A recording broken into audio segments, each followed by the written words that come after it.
క్రీస్తునందు మా అత్యంత ప్రియమైన మా ప్రియ 5 సంఘాల ప్రజలైన మీ అందరికీ ప్రభు పేరిట నా యొక్క పునరుద్ధాన శుభములు మీ అందరికీ తెలియజేస్తున్నాను. మీరు మీ కుటుంబాలందరూ క్షేమంగా ఉన్నారని నేను విశ్వసిస్తున్నాను, నమ్ముతున్నాను. దేవుడు గడిచిన కాలం అంతా కూడా మనలను, మన కుటుంబాలను ఆయన సజీవమైనటువంటి రెక్కల చాటున కాచి కాపాడి నేడు మనలను సజీవులుగా ఆయన సంఘములో ఆయన యొద్ద నిలబెట్టబడ్డానికి దేవుడు అనుగ్రహించిన కృపను బట్టి ప్రభువును స్తుతిస్తున్నాను. మరలా ఈ యొక్క ఆదివారం నాడు మరి ఈ 24వ తారీఖున ఈ పునరుద్ధాన ఆరాధనలో ఈ లైవ్ స్ట్రీమ్ ద్వారా మీతో కలుసుకుని ఈ విధముగా దేవుణ్ణి ఆరాధించడానికి దేవుడు అనుగ్రహించిన కృపను బట్టి నేను ప్రభువుని స్తుతిస్తున్నాను. మీరు మీ కుటుంబాలు ఈ లైవ్ వీడియోలో మీరు చూస్తున్నప్పుడు బైబిళ్లను పాఠ్య పుస్తకాల దగ్గర పెట్టుకుని కుటుంబ సమేతంగా కూర్చుని ఈ కార్యక్రమాన్ని, ఈ ప్రోగ్రాన్ని మీరు వీక్షించాలని ప్రభు పేరిట మీ అందరికీ మనవి చేస్తున్నారు. మీరు మీ కుటుంబాలతో సహా మరి మీరు బైబిల్ను పాఠ్య పుస్తకాల దగ్గర పెట్టుకుని ఈ లైవ్ వీడియో ద్వారా మీరు ప్రభువుని స్తుతించండి. ఈ లైవ్ వీడియో ద్వారా దేవుని యొక్క మాటలు వినండి. ఈ లైవ్ వీడియో ద్వారా దేవుని యొక్క ఆశీర్వాదాన్ని, దైవ దీవెనలను పొందుకోవాలని మీ అందరికీ కూడా నేను మనవి చేస్తున్నాను. ప్రతి ఒక్కరు కూడా మరి ఇంతవరకు ప్రభుని స్తుతించిన మీరు మరి దేవుని యొక్క అద్భుతమైన మహాకృప ద్వారా మీరందరూ దీవించబడాలని, ఆశీర్వదించబడాలని మీ అందరికీ కూడా నేను మనవి చేస్తున్నాను. ప్రభు యొక్క దీవెనలు, ఆశీర్వాదములు మీ అందరికీ కలుగునుగాక. ఆమేన్. మరి పాటలతో, ఆరాధనతో ఈ కార్యక్రమాన్ని ప్రారంభించుకుందాం. కళ్ళు మూసుకునండి, ప్రార్థన చేద్దాం. మరి దేవుని యొక్క ఉన్నతమైనటువంటి నామమును ఘనపరచుదాం, మహిమపరచుదాం, ప్రభుని స్తుతించుదాం. హల్లెలూయా, హల్లెలూయా, ప్రైజ్ ది లార్డ్, హల్లెలూయా. ఒకసారి వెనకాల ఉందా ఆ పక్క నుంచి తీసుకుంటా, అంటే వెనకాల కూర్చొని ప్రార్థన చేసుకోవడానికి అవకాశం ఉండేలాగా ఓపెన్ చేసి ఉంచండి. వెనకాల నుంచి, బ్యాక్ సైడ్ నుంచి.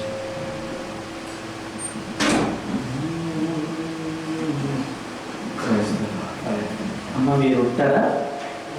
వెనకాల ఫ్యాన్ వేసుకుని అక్కడ కూర్చోండి.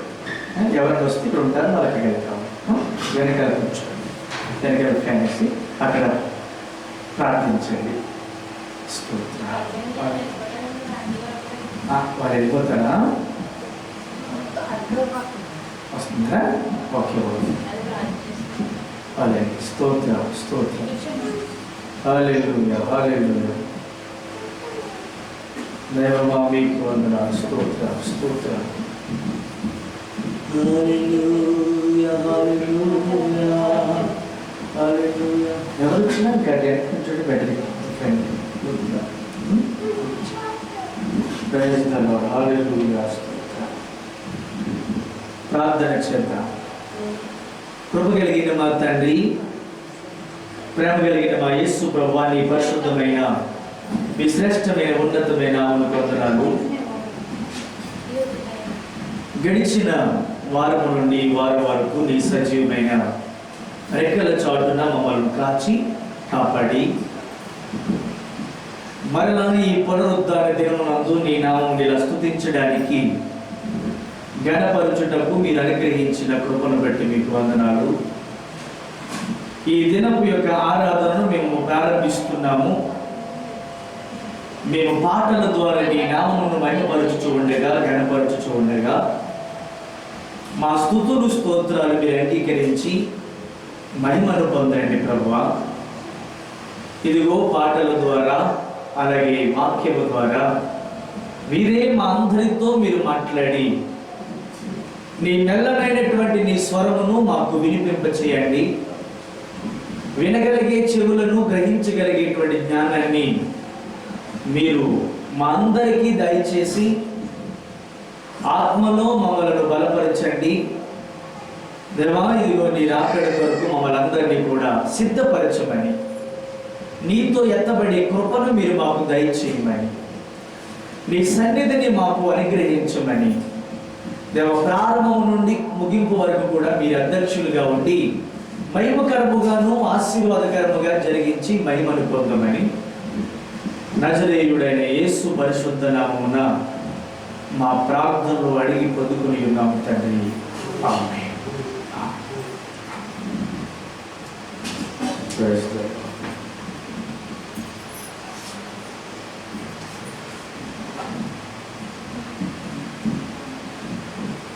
వెనకాల ఉండండి. అమ్మ ఎలా ఉన్నారు కాబట్టి ఇలా వెళ్ళిపోండి.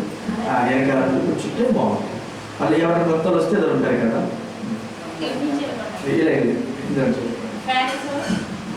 మీరు ఎలాగ శుక్రవారం నాడు ఉన్నారు కాబట్టి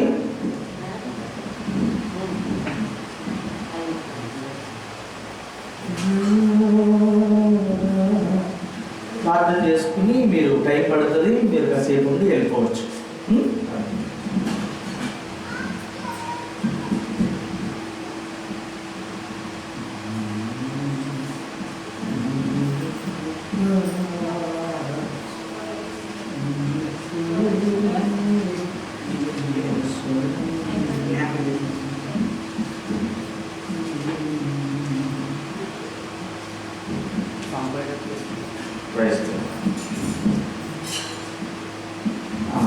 అమ్మ మీరు ఎలా వచ్చండి, ఇలా కూర్చోండి.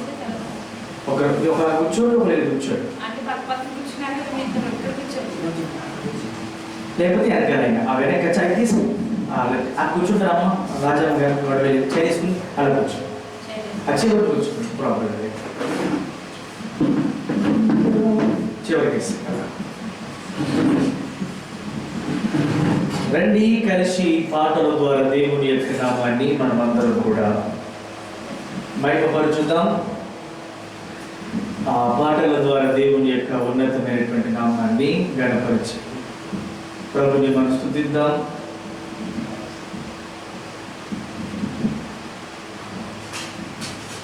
పాటల ద్వారా దేవుని యొక్క నామమును మనమందరం కూడా మహిమపరచుదాం. సాతాను యొక్క క్రియలు లయపరచబడి దేవుని యొక్క నామమును మహిమ కలుగును గాక. హల్లెలూయా.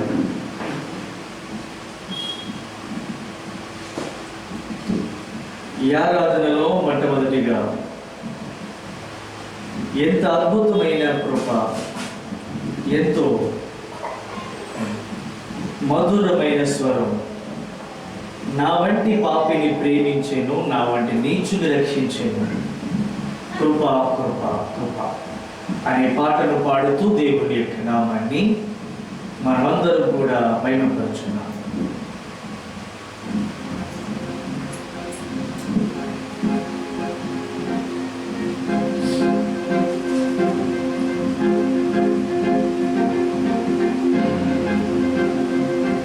అందరూ కూడా కలిసి ఎక్కడ వరకడే ఉండి మరి చేపలతోటి ప్రభుని స్తుతించండి మీ గృహాల దగ్గర.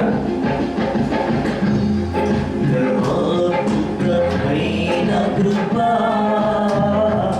ఎంతో మధురమైన స్వరం, అద్భుతమైన కృపా ఎంతో మధురమైన స్వరం, నా వంటి పాపిని ప్రేమించెను, నా వంటి నీచుని రక్షించెను, నా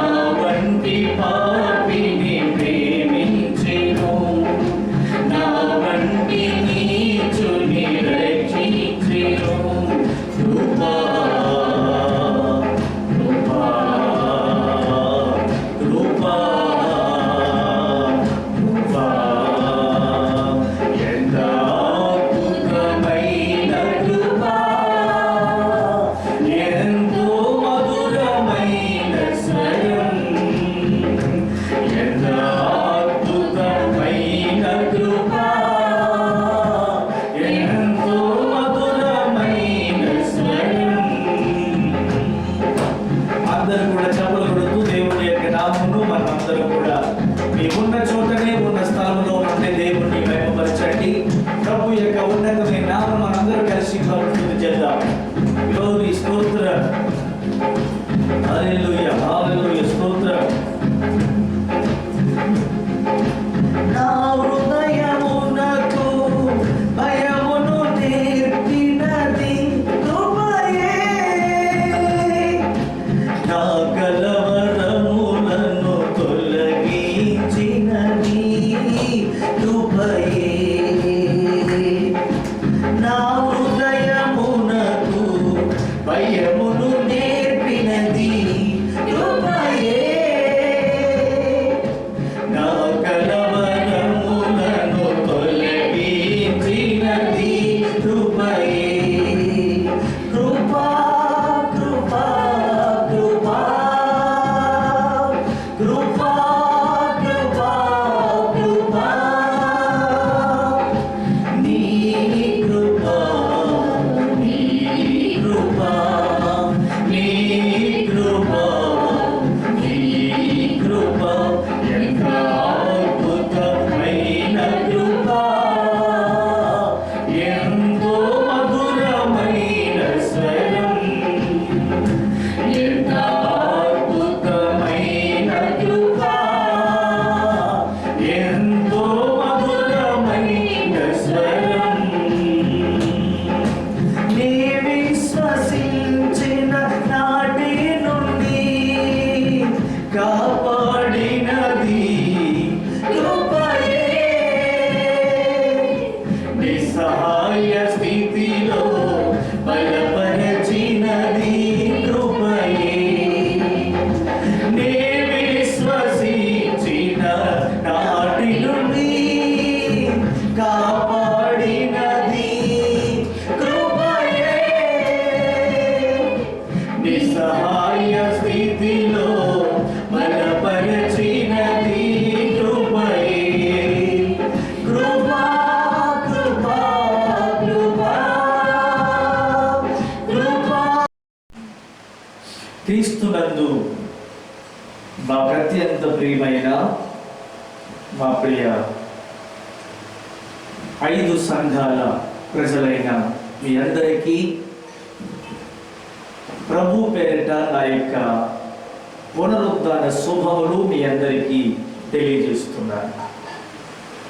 మీరు మీ కుటుంబాలందరూ క్షేమంగా ఉన్నారని నేను విశ్వసిస్తున్నాను, నమ్ముతున్నాను. దేవుడు గడిచిన కాలం అంతా కూడా మనలను, మన కుటుంబాలను ఆయన సజీవమైనటువంటి రెక్కల చాటున కాచి కాపాడి నేడు మరలా మనలను సజీవులుగా ఆయన సంఘములో ఆయన యొద్ద నిలబెట్టబడ్డానికి దేవుడు అనుగ్రహించిన కృపను బట్టి ప్రభువును స్తుతిస్తున్నాను.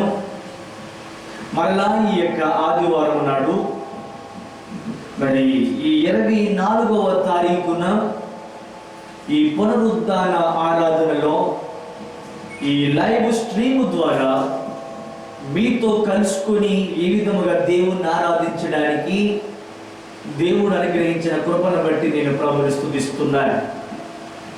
మీరు మీ కుటుంబాలు ఈ లైవ్ వీడియోలో మీరు చూస్తున్నప్పుడు బైబిళ్లను పాఠ్య పుస్తకాల దగ్గర పెట్టుకుని కుటుంబ సమేతంగా కూర్చుని ఈ కార్యక్రమాన్ని, ఈ ప్రోగ్రాన్ని మీరు వీక్షించాలని ప్రభు పేరిట మీ అందరికీ మనవి చేస్తున్నాను.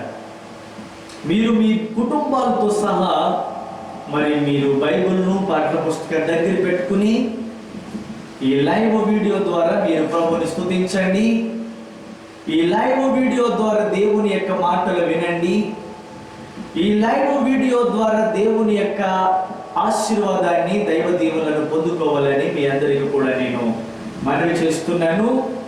ప్రతి ఒక్కరు కూడా మరి ఇంతవరకు ప్రభుని స్తుతించిన మీరు మరి దేవుని యొక్క అద్భుతమైన మహాకృప ద్వారా మీరందరూ దీవించబడాలని, ఆశీర్వదించబడాలని మీ అందరికీ కూడా నేను మనవి చేస్తున్నాను. ప్రభు యొక్క దీవెనలు, ఆశీర్వాదములు మీ అందరికీ కలుగునుగాక. ఆమేన్. మరి పాటలతో, ఆరాధనతో ఈ కార్యక్రమాన్ని ప్రారంభించుకుందాం. కళ్ళు మూసుకునండి, ప్రార్థన చేద్దాం. మరి దేవుని యొక్క ఉన్నతమైనటువంటి నామమును ఘనపరచుదాం, మహిమపరచుదాం, ప్రభుని స్తుతించుదాం. హల్లెలూయా, హల్లెలూయా, ప్రైజ్ ది లార్డ్, హల్లెలూయా. ఒకసారి వెనకాల ఉందా ఆ పక్క నుంచి తీసుకుందా, అంటే వెనకాల కూర్చొని ప్రార్థన చేసుకోవడానికి అవకాశం ఉండేలాగా ఓపెన్ చేసి ఉంచుంది. వెనకాల నుంచి బ్యాక్ సైడ్ నుంచి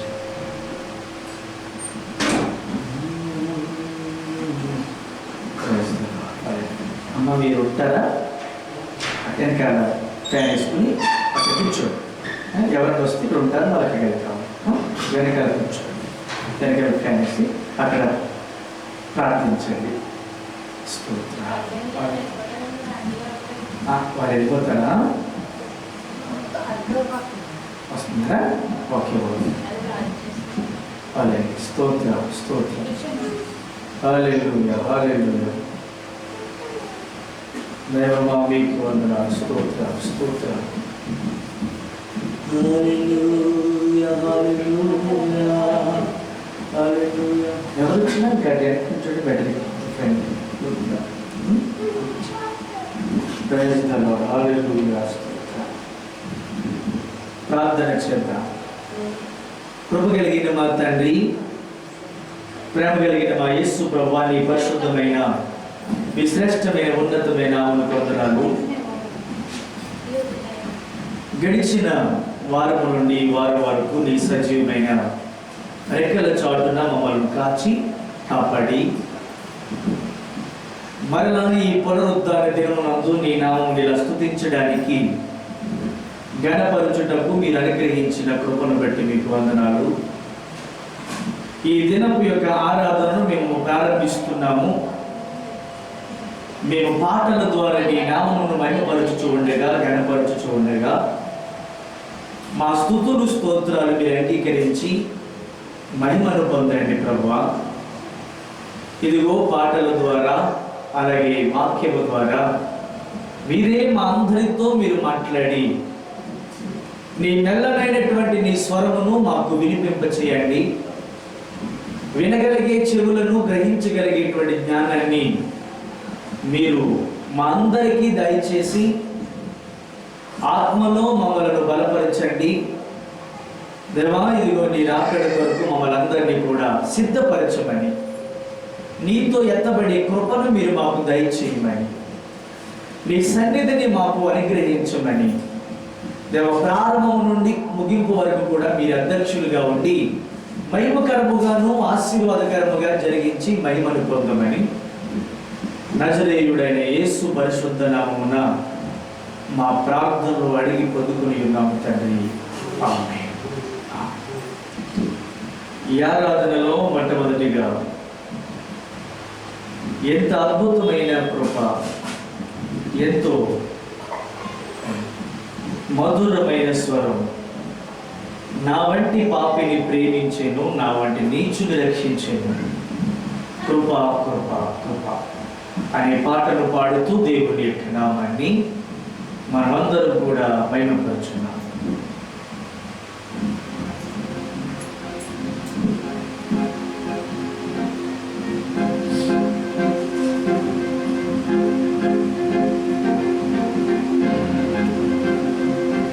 అందరూ కూడా కలిసి ఎక్కడ వరకడే ఉండి మరి చేపలు కొట్టి ప్రభుని స్తుతించండి మీ గృహాల దగ్గర.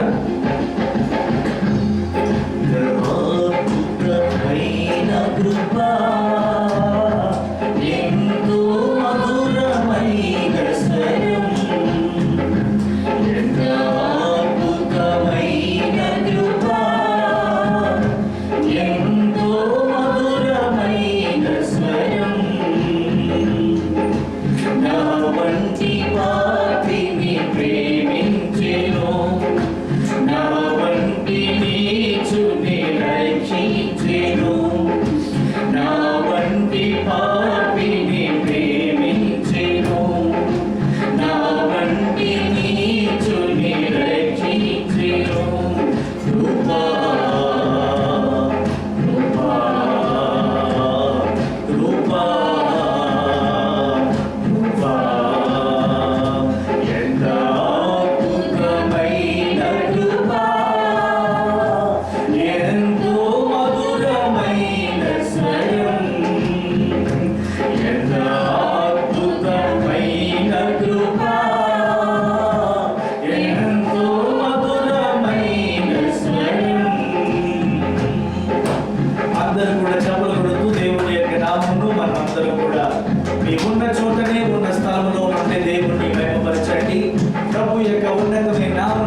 స్తుతి చేద్దాం. గ్లోరీ, స్తోత్రం. హల్లెలూయా, హల్లెలూయా, స్తోత్రం. నా హృదయమునకు భయమును నేర్పినది కృపయే, నా కలవరములను తొలగించినది కృపయే. నా హృదయమునకు భయమును నేర్పినది కృపయే, నా కలవరములను తొలగించినది కృపయే. కృపా, కృపా, కృపా, కృపా, కృపా, కృపా, నీ కృపా, నీ కృపా, నీ కృపా, నీ కృపా, ఎంత అద్భుతమైన కృపా, ఎంతో మధురమైన స్వరం, ఎంత అద్భుతమైన కృపా, ఎంతో మధురమైన స్వరం. నీ విశ్వసించిన నాటి నుండి కాపాడినది కృపయే, నిస్సహాయ స్థితిలో బలపరచినది కృపయే. నీ విశ్వసించిన నాటి నుండి కాపాడినది కృపయే, నిస్సహాయ స్థితిలో బలపరచినది కృపయే. కృపా, కృపా, కృపా, కృపా, కృపా, కృపా, నీ కృపా, నీ కృపా, నీ కృపా, నీ కృపా, ఎంత అద్భుతమైన కృపా, ఎంతో మధురమైన స్వరం. అందరూ ఎంత అద్భుతమైన కృపా, అందరూ కలిసి స్తుతి చేద్దాం. మధురమైన స్వరం, ఎంత అద్భుతమైన కృపా, ఎంతో మధురమైన స్వరం. పరిపూర్ణ ఏర్పాటుకై పిలచినది కృపయే, ఉన్నతమైన పరిచర్యనిచ్చినది కృపయే. పరిపూర్ణ ఏర్పాటుకై పిలచినది కృపయే, ఉన్నతమైన పరిచర్యనిచ్చినది కృపయే. కృపా, కృపా, కృపా, కృపా, కృపా, కృపా, నీ కృపా, నీ కృపా, నీ కృపా, నీ కృపా, ఎంత అద్భుతమైన కృపా, ఎంతో మధురమైన స్వరం, ఎంత అద్భుతమైన కృపా,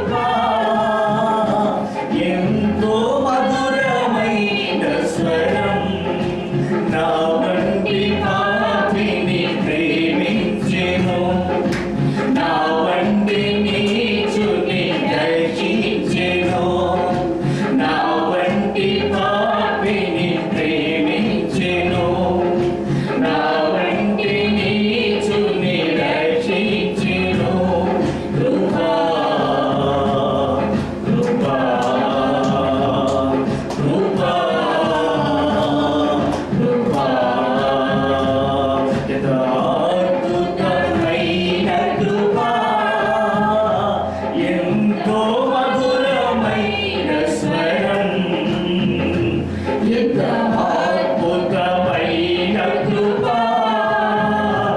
ఎంతో మధురమైన స్వరం. నా హృదయమునకు భయమును నేర్పినది కృపయే, నా కలవరములను తొలగించినది కృపయే. నా హృదయమునకు భయమును నేర్పినది కృపయే, నా కలవరములను తొలగించినది కృపయే. కృపా కృపా కృపా కృపా కృపా కృపా, నీ కృపా నీ కృపా నీ కృపా నీ కృపా, ఎంత అద్భుతమైన కృపా, ఎంతో మధురమైన స్వరం, ఎంత అద్భుతమైన కృపా, ఎంతో మధురమైన స్వరం. నా వంటి పాపిని ప్రేమించెను, నా వంటి నీచుని రక్షించెను, నా వంటి పాపిని ప్రేమించెను, నా వంటి నీచుని రక్షించెను. కృపా కృపా కృపా కృపా కృపా కృపా కృపా కృపా. దేవుని పరిశుద్ధ నామమునకు మహిమ కలుగును గాక. హల్లెలూయా. మరొక పాటను పాడుతూ దేవుని యొక్క నామాన్ని మహిమపరచుదాం. మీరు మీ కుటుంబాలు సహితముగా అక్కడ నిలిచుండి ప్రతి ఒక్కరు కూడా మాతో పాటుగా ఆరాధనలో ఏకీభవించండి. ఈ లైవ్ స్ట్రీమ్ ద్వారా, ఈ వీడియోల ద్వారా మీ యొక్క గృహాలలో నుండి మాతో పాటు కలిసి దేవుని స్తుతించాలని ప్రభు పేరిట మీ అందరికీ మనవి చేస్తున్నాను. తప్పకుండా ఈ ఆరాధనలో పాలు పొందుకోనండి. ఇరుకులో విశాలత కలుగజేయువాడా, ఇరుకున పడి ఉంటిని విడిపించవా అనే పాటను పాడుతూ దేవుని యొక్క నామమును మనం అందరం కూడా మహిమపరచుదాం. ఏమి చెయ్యనో తోచకున్నది, ఏమి సేతువో చిత్తమే ప్రభు, చిత్తమే ప్రభు. ఇరుకులో విశాలత కలుగజేయువాడా, ఇరుకున పడి ఉంటిని విడిపించవా, ఇరుకులో విశాలత కలుగజేయువాడా, ఇరుకున పడి ఉంటిని విడిపించవా, ఇరుకులో విశాలత కలుగజేయువాడా, ఇరుకున పడి ఉంటిని విడిపించవా, ఇరుకులో విశాలత కలుగజేయువాడా, ఇరుకున పడి ఉంటిని విడిపించవా. జీవించి ఉండుట సేవకు మేలు, నీ యొద్దకు తరలుట నాకే మేలు. జీవించి ఉండుట సేవకు మేలు, నీ యొద్దకు తరలుట నాకే మేలు. ఏమి చేయనో తోచకున్నది,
హల్లెలూయా, హల్లెలూయా.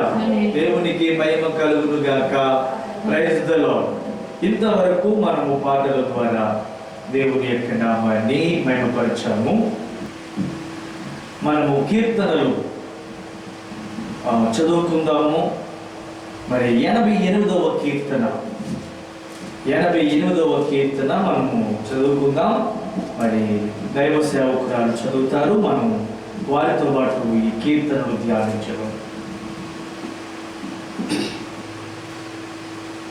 యెహోవా నాకు రక్షణకర్తవు దేవా, నాకు రక్షణకర్తవు దేవా. రాత్రివేళ నేను నీ సన్నిధిని మొరపెట్టువాడు, మొరపెట్టున్నాడు. నా ప్రార్థన నీ సన్నిధిని చేరునుగాక. నా మొర్రకు చెవియొగ్గుము. నేను ఆపదలతో నిండి ఉన్నాను. నా ప్రాణము పాతాళమునకు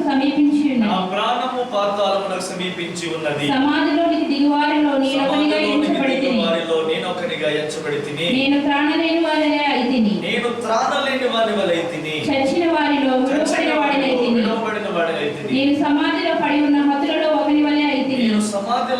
ఉన్న హతులలో ఒకని వలె అయితిని. నీవిక స్మరింపని వారి వలె అయితిని. వారు నీ చేతిలో నుండి తొలగిపోయి ఉన్నారు కదా. అగాధమైన గుంటలోను చీకటి గల చోట్లలోను అగాధ జలములలోను నీవు నన్ను పరుండబెట్టి ఉన్నావు. నీ ఉగ్రత నా మీద బరువుగా ఉన్నది. నీ తలంపులన్నీ నన్ను ముంచుచున్నవి. నా నిలవరలను నాకు దూరముగా నీవు ఉంచి ఉన్నావు. నీవు వారి దృష్టికి నన్ను హేయునిగా చేసి ఉన్నావు. వెలుపలికి రావల్లా కాకుండా నేను బంధింపబడి ఉన్నాను. బాధ చేత నా కన్ను క్షీణించుచున్నది. యెహోవా ప్రతిదినము నేను నీకు మొరపెట్టుచున్నాను. నీ వైపు నా చేతులు చాపుచున్నాను. మృతులకు నీవు అద్భుతములు చూపెదవా. ప్రేతలు లేచి నిన్ను స్తుతించెదరా. సమాధిలో నీ కృపను ఎవరైనా వివరించురా. నాశన కూపంలో నీ విశ్వాసను ఎవరైనా చెప్పుకుందురా. అంధకారంలో నీ అద్భుతములు తెలియనవునా. పాతాళంలో నీ నీతి తెలియనవునా. యెహోవా నేను నీతోనే మనవి చేయుచున్నాను. ఉదయమున నా ప్రార్థన నిన్ను ఎదుర్కొనును. యెహోవా నీవు నన్ను విడిచుట ఎలా. నీ ముఖము నాకు చాటు చేయుట ఎలా. బాల్యము నుండి నేను బాధపడి చావునకు సిద్ధమైతిని. నీవు పెట్టు భయము చేత నేను కలవరపడుచున్నాను. నీ కోపాగ్ని నా మీదకు పొర్లి ఉన్నది. నీ మహాభయములు నన్ను సంహరించి ఉన్నవి. నీళ్లు ఆవరించినట్లు అవి దినమంతా నన్ను ఆవరించుచున్నవి. అవి నన్ను చుట్టూరా చుట్టుకుని ఉన్నవి. నా ప్రియులను స్నేహితులను నీవు నాకు దూరముగా ఉంచి ఉన్నావు. చీకటియే నాకు బంధువర్గమాయెను. ఈ వాక్యం దేవుడి వాక్యమును దీవించును గాక. దేవుని పరిశుద్ధ నామమునకు మహిమ కలుగును గాక. ఆమేన్. ప్రభువునందు కొంచెం ప్రభువునందు ప్రియమైన నా దేవుని ప్రజలారా, దేవుని యొక్క ఆద్యంతమైనటువంటి మహాకృపను బట్టి మరలా ఈ మే నెల 24వ తారీఖున ఈ పునరుద్ధాన ఆదివారం నాడు ఈ పునరుద్ధాన ఆరాధనలో ఈ విధముగా ఈ లైవ్ కార్యక్రమం ద్వారా మీతో ఇలా కలుసుకోవడానికి, స్తుతించుటకును ఆరాధించుటకును దేవుడు నాకు ఇచ్చినటువంటి ఉపదేశాన్ని మీతో పంచుకోవడానికి ప్రభువైనటువంటి యేసయ్య అనుగ్రహించిన ఇలాంటి అద్భుతమైన మహాకృపను బట్టి నేను ప్రభుని స్తుతిస్తూ ఉన్నాను.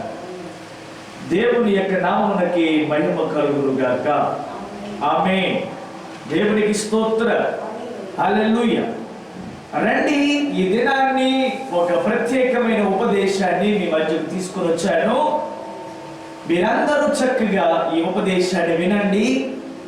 ఈరోజు దేవాతి దేవుడు ఏమైతే మాట్లాడనై ఉన్నారో ఆ మాట్లాడే సందేశాన్ని మీరందరూ కూడా మరి శ్రద్ధగా విని దైవ దీవెనలను దైవ ఆశీర్వాదములను మీరందరూ పొందుకోవాలని ప్రభు పేరిట మీ అందరికీ నేను మనవి చేస్తున్నాను. ఇప్పటి వరకు మనం ఇంచుమించు మరి ఇది 2 నెలలు కావస్తా ఉంది. ఇప్పటికి మనము మరి 2 నెలలుగా, అంటే ఇంచుమించు 65వ రోజుకి మన దగ్గరికి వచ్చేస్తున్నాం. ఈ భారతదేశంలోను మరి యావత్తు ప్రపంచమంతా అయితే ఇంచుమించు 3-4 నెలల నుండి మరి ఈ కరోనా వైరస్ యొక్క ఈ ప్రభావంతో ప్రజలు ఎక్కడికక్కడే తల్లలాడిపోతా ఉన్నారు. మరి అగ్ర రాజ్యాలు, అగ్ర దేశాలు సహితం కూడా నేల రాలిపోతూ చనిపోయినటువంటి వారి యొక్క మరి శవములను కప్పిపెట్టుటకు కూడా స్థలము లేక ఒకే గోతిలో అనేకమైన శవాలను కప్పిపెడుతూ మరి పూడ్చుతున్నటువంటి పరిస్థితిని నేటి ప్రపంచంలో మనం చూస్తూ ఉన్నాం. అయితే ఒక పక్క నుంచేమో వైద్యులు ట్రీట్మెంట్ చేస్తున్నారు, మరొక పక్క నుంచేమో మెడికల్ వారు రీసెర్చ్ చేస్తున్నారు, మరొక పక్కనేమో యూనివర్సిటీలు, ల్యాబొరేటరీలు వ్యాక్సిన్ కనిపెట్టడానికి ఎన్నో ప్రయత్నాలు చేస్తున్నారు. ప్రపంచమంతా కూడా మరి ప్రతి దేశం కూడా మరి అనేక విధాలుగా ఏ విధము చేతనైనా ఈ కరోనా వైరస్ని అరికట్టాలనేటువంటి ఒక దృక్పథంతో, ఒక ప్రయత్నంతో మరి ప్రపంచమంతా కూడా ఇదే పనిలో ఉంది. మరి కొన్ని దేశాలు అయితే లాక్డౌన్ తొలగించాయి. మరి మన దేశంలో ఇప్పుడు మనం 4వ విడతలోనికి వచ్చాము. మరి రోజు రోజుకి కూడా ఈ లాక్డౌన్ అనేటువంటిది పొడిగించుచు మరి సడలింపులు కొన్ని సడలింపులు చేసుకుంటూ నేటి భారతదేశంలో ఈ పరిస్థితిని మనం చూస్తూ ఉన్నాం.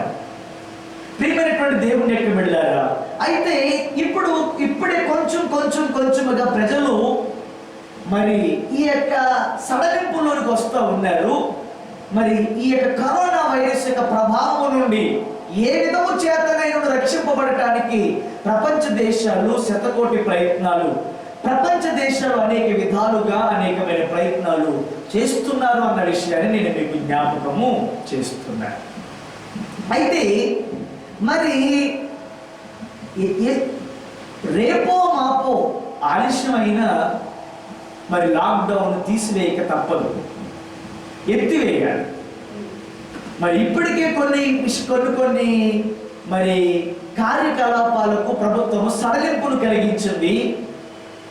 మరి అనేక మంది ప్రజలతో మనం కూడుకునే పరిస్థితి కాబట్టి మనము అలాగే విద్య పాఠశాలలు, మందిరాలను అయితే ఇంకను తెరవకుండా మరి ప్రజలు మరి గుంపుగా కూడుకోవటం వల్ల వచ్చేటువంటి నష్టాలకు ఎరిగిన వారే వాటికి ఇంకా సడలింపులు ఇవ్వలేదు. అయితే ప్రస్తుతానికి కొన్ని వ్యాపారములు, పరిశ్రమలు ఇటువంటి వాటన్నిటిని కూడా సడలింపులు తేవడం అనేది జరిగింది.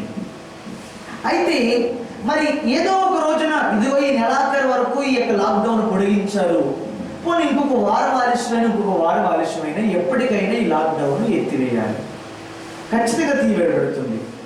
అయితే ఇప్పుడు ప్రస్తుతం నా ప్రశ్న ఏంటంటే, ప్రస్తుతం మరి ఈ లాక్డౌన్ లోపైనా ఈ కరోనా అంతరించిపోతుందా, లేకపోతే ఈ లాక్డౌన్ తర్వాత మరి ఈ కరోనా ఇలాగే నిలిచి ఉంటుందా? మరి అది నిలిచి ఉంటే మరి మన పరిస్థితి ఏంటి అనేటువంటి ఈ ప్రశ్నలకు సమాధానాన్ని ఈరోజు నేను బైబిల్లో నుండి మీకు ఇవ్వాలని నేను ప్రయత్నిస్తున్నాను. అయితే ఈరోజు నా సబ్జెక్ట్ ఏంటంటే, నా అంశం ఏంటంటే పోస్ట్ కరోనా. అంటే కరోనా వైరస్ అనేటువంటిది తొలగిపోయిన తర్వాత మరి భవిష్యత్తు ఏంటి, ఈ పోస్ట్ కరోనా యొక్క పరిస్థితి ఏంటి అన్నది నా యొక్క అంశం. ఇప్పటి వరకు నడుస్తూ ఉంది, ఒక రకంగా కరోనా అనేది నడుస్తూ ఉంది. మరి ఈ పోస్ట్ కరోనా పరిస్థితి ఏంటి అంటే, రేపు దినాన్ని లాక్డౌన్ క్లోజ్ అయిపోయిన తర్వాత, ఈ లాక్డౌన్ క్లోజ్ అయిపోయిన తర్వాత మరి తర్వాత ఈ కరోనా వైరస్, ఎందుకంటే ఇప్పటికే ప్రపంచ దేశాలన్నీ కూడా మరి భారతదేశం యొక్క ఆర్థిక పరిస్థితి 10 సంవత్సరాలు వెనక్కి వెళ్ళిపోయిందని విశ్లేషకులు చెబుతున్నారు. అంటే 10 సంవత్సరాల యొక్క అభివృద్ధి వెనక్కి వెళ్ళిపోయింది ఈ వైరస్ వల్ల. ఈ తెగులు వలన, దేశంలో వచ్చిన ఈ తెగులు, వ్యాప్తిస్తున్నటువంటి ఈ తెగులు వలన ఏంటి నష్టం అంటే, భారతదేశం యొక్క అభివృద్ధి 10 సంవత్సరాలు వెనక్కి వెళ్ళిపోయింది. అంటే మనము ఇంచుమించు ఎక్కడికి వెళ్ళిపోయామంటే 2010లోకి వెళ్ళిపోయాం. 2010లోకి మన యొక్క భారతదేశం యొక్క అభివృద్ధి వెళ్ళిపోయిందని విశ్లేషకులు, ఆర్థిక విశ్లేషకులు చెబుతున్నటువంటి సత్యం ఇది. అయితే ప్రియులారా, మరి ఒక ప్రశ్న ఏంటంటే, మరి కరోనా వైరస్ తొలగిపోయిన తర్వాత, ఈ కరోనా వైరస్ మరి ఆగిపోయిన తర్వాత మరి తర్వాత ఏంటి, నెక్స్ట్ ఏంటి అని ఒక ప్రశ్నతో ఈ ప్రపంచం అంతా ఉంది. What is the next? భవిష్యత్తు ఏంటి? మరి కరోనా, దీన్ని post corona and pre corona చూడో మనం ఉన్నాం. ప్రీ కరోనాలో ఉన్న పోస్ట్ కరోనా ఏంటి అంటే, గతంలో ఉన్నంత మరి ఆ పోస్ట్ కరోనాకు ఉన్నటువంటి కొన్ని సిమ్టమ్స్ నేను మీకు చెప్తాను, ఒకసారి జాగ్రత్తగా గమనించండి.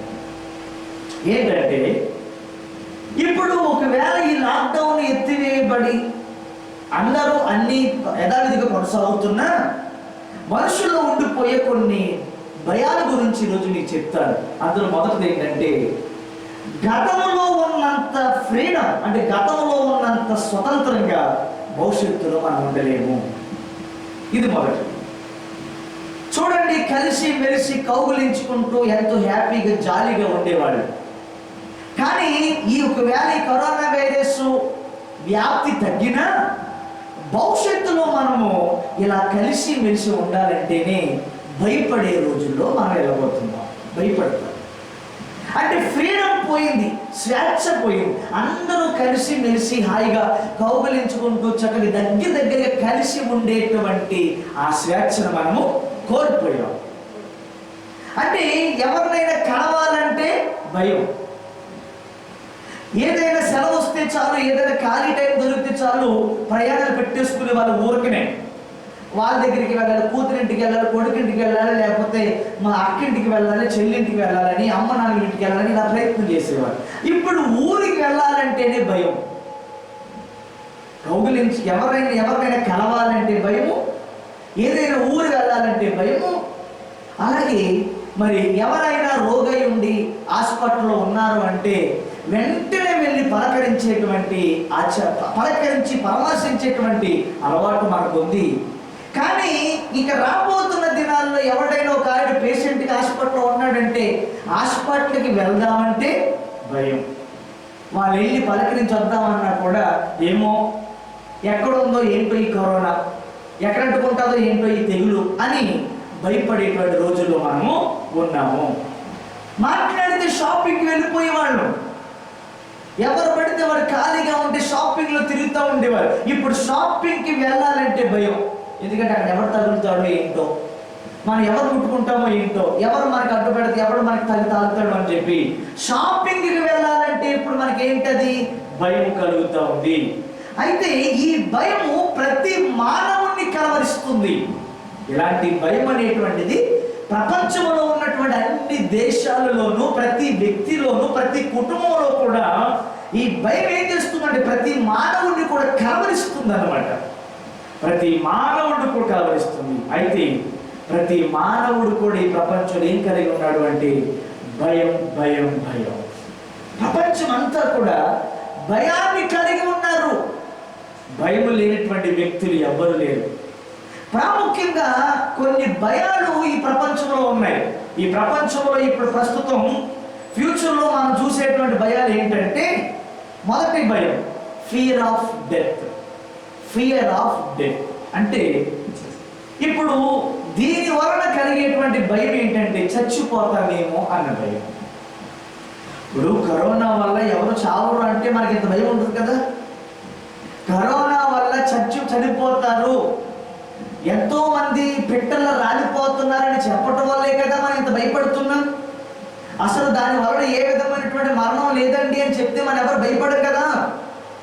అంటే ఫియర్ ఆఫ్ డెత్ అంటే ప్రతి ఒక్కడు కూడా, ప్రతి మనిషి కూడా ఏం కలిగి ఉన్నాడంటే మరణమును కూర్చున్నటువంటి భయాన్ని కలిగి ఉన్నారు. రెండవ భయం ఏంటంటే ఫియర్ ఆఫ్ ఫ్యూచర్.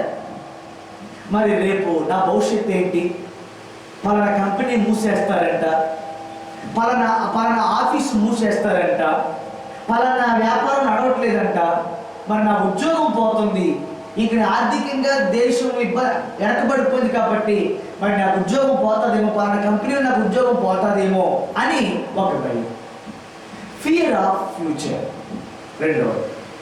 అలాగే మూడవది ఏంటంటే fear of danger. Fear of danger అంటే ఏంటంటే ముట్టుకోవాలంటే భయం. ఏదైనా వస్తువు ముట్టుకోవాలన్న భయం, వ్యక్తిని ముట్టుకోవాలంటే భయం, డాక్టర్ ముట్టుకోవాలంటే భయం, మనకు తెలుసున్నటువంటి వ్యక్తులను ముట్టుకోవాలన్న భయమే. ఈ రోజున ఎవడు ఎక్కడ తగిలేస్తాడు అని చెప్పేసి మనం దూరంగా చెదిరిపోతా ఉన్నా, ఎటు పెట్టారు చెదిరిపోతున్నా అన్నమాట, అంటే భయం. అలాగే నాలుగోది ఏంటంటే ఫియర్ ఆఫ్ ఎవిల్. ఎవిల్ అంటే ఏంటంటే కీడును కూర్చిన ఆలోచన, మరి చెడు గురించి ఆలోచన. అంటే నాకు ఏ కీడు జరుగుతుందో, నాకే చెడు జరుగుతుందో, నాకు ఎలాంటి ప్రమాదం వస్తుందో, నాకు ఎలాంటి నష్టం వస్తుందో అని చెడును గూర్చి కీడును గూర్చి భయపడేటువంటి రోజులు మనకి రాబోతున్నాయి. అలాగే ఐదవది ఏంటంటే ఫియర్ ఆఫ్ వార్స్. యుద్ధాలు గూర్చిన భయం. మనకంటే భయం లేదు కానీ బార్డర్లో ఉన్నటువంటి దేశాలకి దేని గురించి భయం ఏమో, ఎప్పుడు అమెరికా చైనా మీదకి యుద్ధానికి వెళ్ళిపోతుందో, ఎప్పుడు పాకిస్తాన్ ఇండియా మీదకి యుద్ధానికి వెళ్తుంది, ఇండియా వాళ్ళు ఎప్పుడు పాకిస్తాన్ మీద యుద్ధానికి వెళ్ళిపోతారో అని ఈ యొక్క దేశాలకి బార్డర్లో ఉన్నటువంటి ప్రజలు ఎప్పుడు కూడా దేనికోసం భయపడతారండి, యుద్ధాల కోసం భయపడతారు. ఎప్పుడు యుద్ధాలు వచ్చేస్తారు, ఎందుకంటే ఇప్పుడు మనం చూస్తున్న అమెరికా దేశం చాలా కోపంతో చైనా మీద ఉంది. ఎందుకంటే మీ వల్ల ఈ తెగులు వచ్చింది, మీరే ప్రపంచాన్ని అంటించేశారు అని చెప్పి అమెరికాలో ఇప్పటికి 14 లక్షల మందికి వచ్చింది. అమెరికా దేశంలో 14 లక్షల మందికి కరోనా వచ్చింది, 1,00,000 మంది చచ్చిపోయారు. ఎంత దారుణం అది. అయితే వాళ్ళు చాలా ఆవేశంగా ఉన్నారు చైనా దేశం మీద. ఇలాగే ప్రపంచ దేశాలు ఒకరి మీద ఒకరికి ఆవేశంగా ఉన్నారు. దానివల్ల యుద్ధాలు వస్తాయేమో అని భయము. అలాగే ఇంక మరొకటి చూసినట్టు ఫియర్ ఆఫ్ ఇమేజినరీ. ఏంటంటే అలాగ ఖాళీ కూర్చుని మనం ఊహలోకి వెళ్ళిపోతా ఉంటాం కొన్నిసార్లు.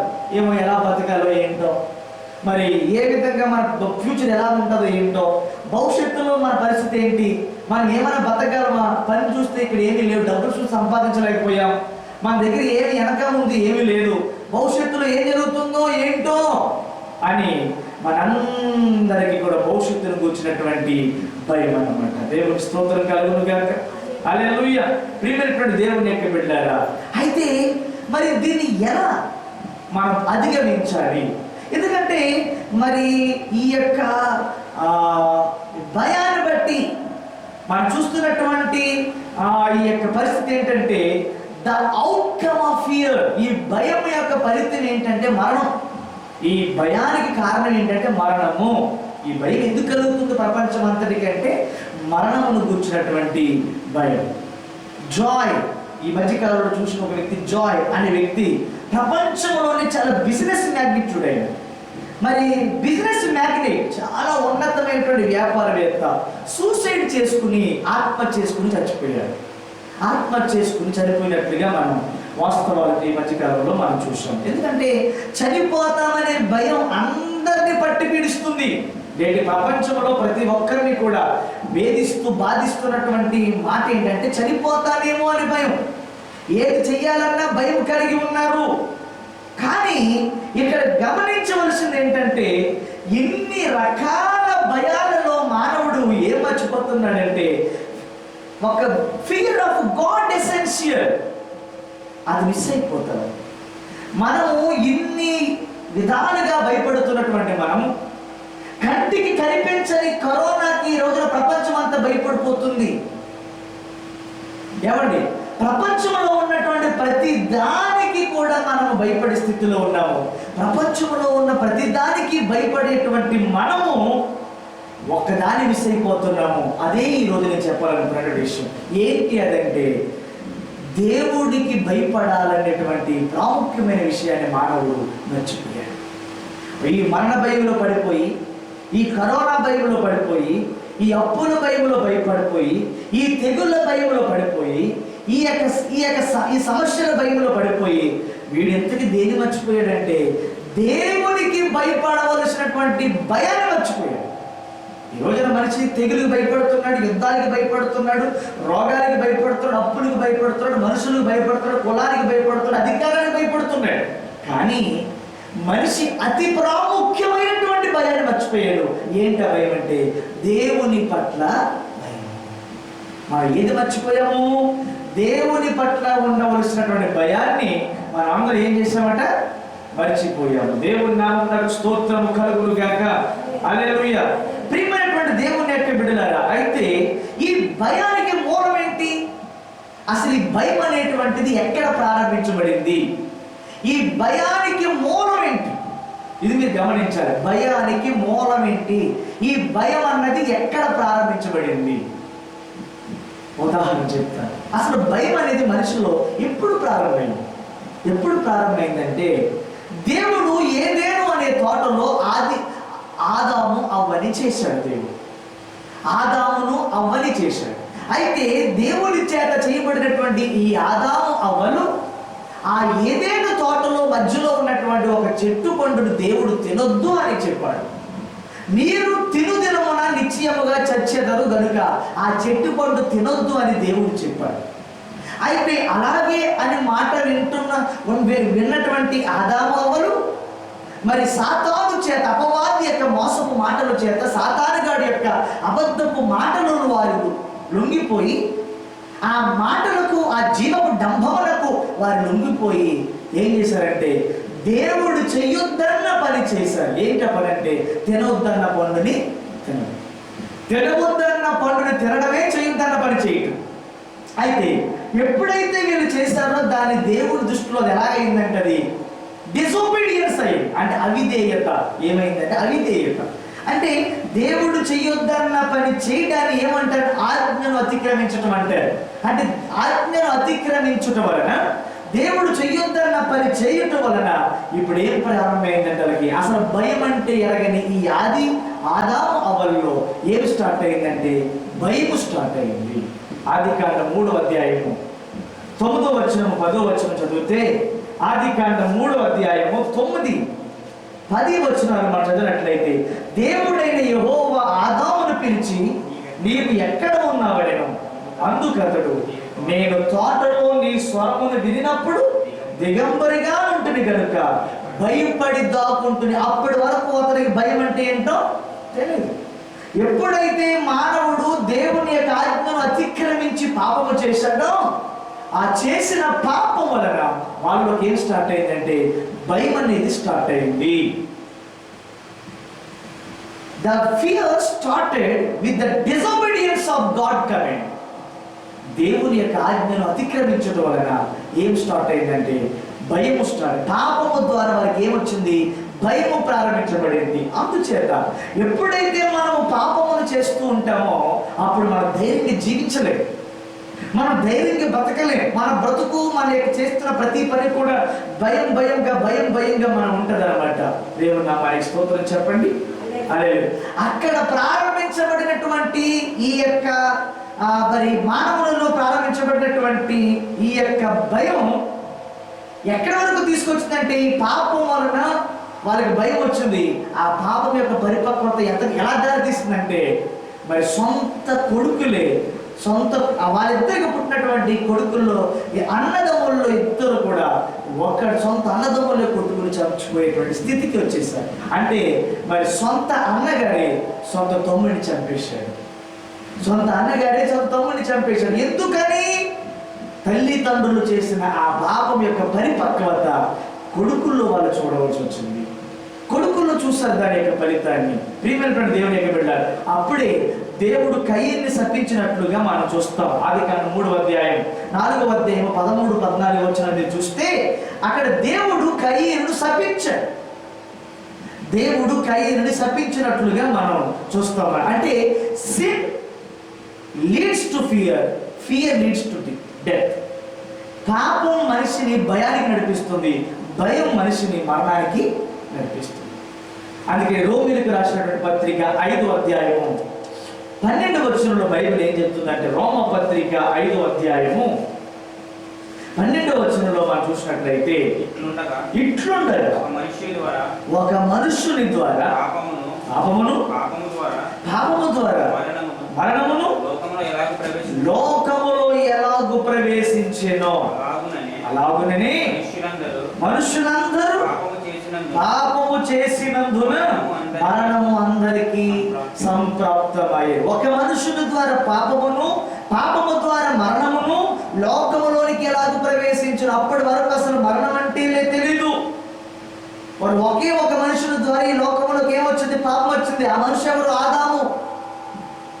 ఆదాము అనే ఒక మనుషుని ద్వారా పాపమును, ఆ పాపము ద్వారా మరణమును లోకములోకి ఎలాగ ప్రవేశించెనో అలాగే మనుషులందరూ పాపము చేసినందున మరణము అందరికీ సంప్రాప్తమయ్యను. మరణం అందరికీ సంప్రాప్తమయ్యను, అందరికీ వచ్చేసింది మరణం. ప్రియమైనటువంటి దేవుని యొక్క బిడ్డలారా, అయితే మనము ఇక్కడ బైబిల్ చెబుతుంది, మరి మనిషి ఏది మర్చిపోయేటప్పుడు ఎందుకు పాపము చేస్తాడు? మానవుడు ఎప్పుడు పాపము చేస్తాడు? మానవుడు ఎందుకు పాపం చేస్తాడంటే, మానవుడు దేవుని పట్ల భయం లేనప్పుడే పాపము చేస్తాడు. దేవుడు అంటే భయము, దేవుడి వాక్యం అంటే భయము, దేవుడి సన్నిధి అంటే భయము, దేవుడు అంటే భయం అనేది మనలో ఉన్నప్పుడు మనం ఎప్పుడు కూడా మరి మనలో అది ఉన్నది అనుకుంటే మనం ఎప్పుడు కూడా పాపం అన్నది చెయ్యము అనే విషయాన్ని జ్ఞాపకం చేస్తాం. అయితే మనం ఏ విషయాలలో భయపడవలసిన, మనం ఈ లోక సంబంధమైన ఏ విషయంలోనూ మనం భయపడవలసిన అవసరం లేదు. ఈ కరోనా ద్వారా నేను చచ్చిపోతానేమో, ఈ కరోనా ద్వారా నాకు ఉద్యోగం పోతుందేమో, ఈ కరోనా ద్వారా నాకు మొత్తం మా ఇంట్లో అందరికి వచ్చేస్తుందేమో, ఈ కరోనా ద్వారా మా వ్యాపారం పాడైపోద్దేమో, ఈ కరోనా ద్వారా మాకు లేనిపోయినటువంటి నష్టాలు వస్తాయేమో అని మనం దేనికి భయపడవలసిన అవసరము లేదు. మనం ఏ విషయంలో కూడా భయపడవలసిన అవసరం లేదు. మరి మనం దేనికి భయపడాలి? దేవునికి మాత్రమే మనము భయపడాలి. రోగానికి భయపడవలసిన అవసరం లేదు, అప్పులకు భయపడవలసిన అవసరం లేదు, వ్యాధులకు భయపడవలసిన అవసరం లేదు. ఈ లోకంలో ఉన్నటువంటి ఏ మనుషునికి భయపడవలసిన అవసరం మనము లేదు. కానీ మనం చేస్తున్న పని ఏంటంటే, ఎవరికి భయపడాలో వారికి భయపడటం మానేసేసి భయపడని అవసరం లేని వాటి మీద మనం ఎక్కువగా భయపడుతూ ఉన్నాము. ఇది మనం చేస్తున్నటువంటి పెద్ద పొరపాటు. అందుకే అంటాడు, దేవునికి మాత్రమే భయపడాలి. ఏర్పాటు చేయబడినటువంటి ఇశ్రాయేలు ప్రజలతో బైబిల్ ఏం చెప్తుందంటే, ద్వితీయోపదేశకాండం 6వ అధ్యాయం, ద్వితీయోపదేశకాండము 6వ అధ్యాయము మనం తీసినట్లయితే, ద్వితీయోపదేశకాండము 6వ అధ్యాయం, మొదటి 2 వచనాలు. నీవును నీ కుమారుడను నీ కుమారుని కుమారుడను నీ దేవుడైన యెహోవాకు నీవు భయపడాలి. నీకు పుట్టిన కుమారుడు భయపడాలి. ఆ పుట్టిన కుమారులకు భయపడి 3 తరాల వరకు భయం ఉండాలట.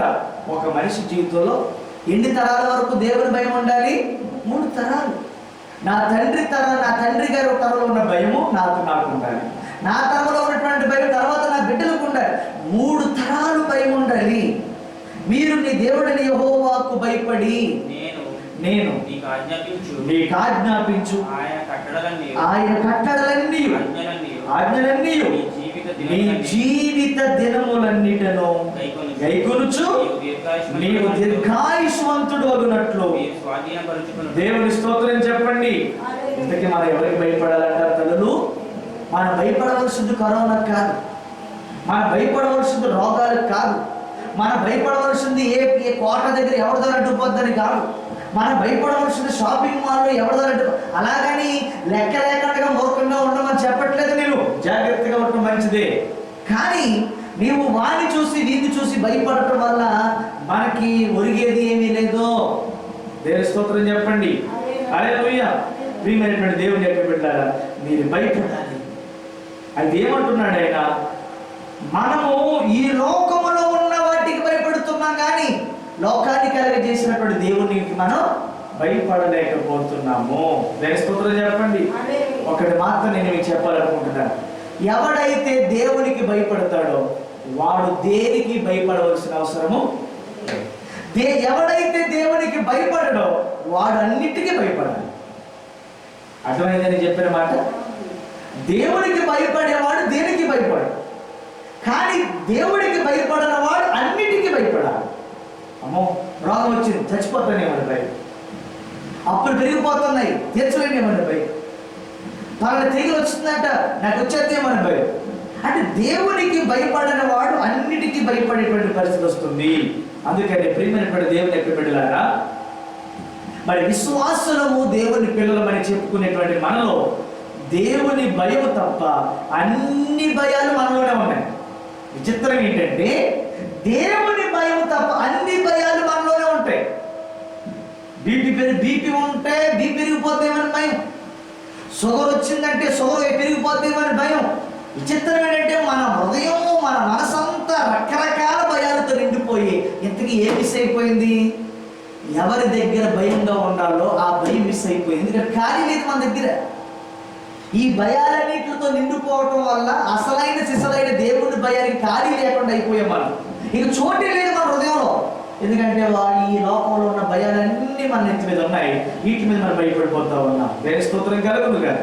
ద్వితీయోపదేశకాండ 4వ అధ్యాయం 10వ వచనంలో అంటారు, ద్వితీయోపదేశకాండ 4వ అధ్యాయం 10వ వచనంలో అంటారు, దేవుని యొక్క బిడ్డలారా, నీవు హోరేబులో నీ దేవుడని యెహోవా సన్నిధి నిలిచి ఉండగా యెహోవా నా యొద్దకు ప్రజలను కూర్చుము, వారు ఆ దేశం మీద బ్రతుకు దినములన్నీ నాకు భయపడ నేర్చుకొని. ఈ దేశములో మనం బ్రతుకుతున్నంత కాలం మనం ఏం నేర్చుకోవాలి, దేవునికి భయపడ నేర్చుకుని. మీరు నేర్చేసుకుని పడుకోవటం కాదు, మీరు నేర్చుకుని నడిపినప్పుడు కాదు, మీరు నేర్చుకుని వదిలిపెట్టేయడం కాదు. మనం నేర్చుకున్న దానిని మన పిల్లలకు కూడా నేర్పున్నట్లు వారికి నా మాటలు వినిపించదనని ఆయన నాతో చెప్పిన దినమును గురించి వారికి తెలుపుము. మీరు మాత్రమే కాదు, మీరు నేర్చుకున్నటువంటి మీ భయాన్ని ఎవరికి నేర్పించాలి, ఎవరికి నేర్పించాలండి, మీ పిల్లలకు నేర్పించాలి. ఇక్కడ చాలా ప్రాముఖ్యమైన మాట వినాలి తల్లిదండ్రులారా. ఎందుకంటే ఈ ప్రపంచంలో మనం రకరకాల భయాలు నేర్పుతున్నాం మన పిల్లలకి. కరెంట్ దగ్గరికి ఎప్పుడైనా కరెంట్ దగ్గరికి అట్లా చూసామనుకున్న వాడిని, అరే కరెంట్ మధ్య చచ్చిపోతాం. నువ్వు దగ్గరికి వెళ్ళి చూసామనుకోండి, నువ్వు దగ్గరికి వెళ్ళక చచ్చిపోతావు. ఏమండి, ఎక్కడ అగ్గి దగ్గరికి వెళ్ళినప్పుడు చూసామనుకోండి, అగ్గి దగ్గరికి వెళ్ళి చచ్చిపోతావు. ఏమండి, ఈ ప్రపంచంలో మనము మన పిల్లలకి ఎన్నో భయాలు నేర్పుతున్నాం. ఇది తినొద్దు, అక్కడికి వెళ్ళొద్దు, ఇది ముట్టొద్దు, అది తాగొద్దు, ఇది ముట్టుకుంటే నీకు ప్రమాదం, అక్కడికి వెళ్తే నీకు ప్రమాదం అని ప్రపంచంలో ఉన్నటువంటి అన్ని భయాలు నేర్పించావు. కానీ ఎప్పుడైనా నీ పిల్లలకి దేవుని భయం నేర్పించావా? ఎప్పుడైనా నీ కొడుకుని నీ కూతుర్ని కూర్చోబెట్టుకుని దేవుని భయం అంటే వాళ్ళకి ఎప్పుడైనా నేర్పించావా? మాట్లాడావా వాళ్ళ దగ్గర? ఎప్పుడైనా దేవుని కూర్చున్నటువంటి భయాన్ని వారు కలిగించావా?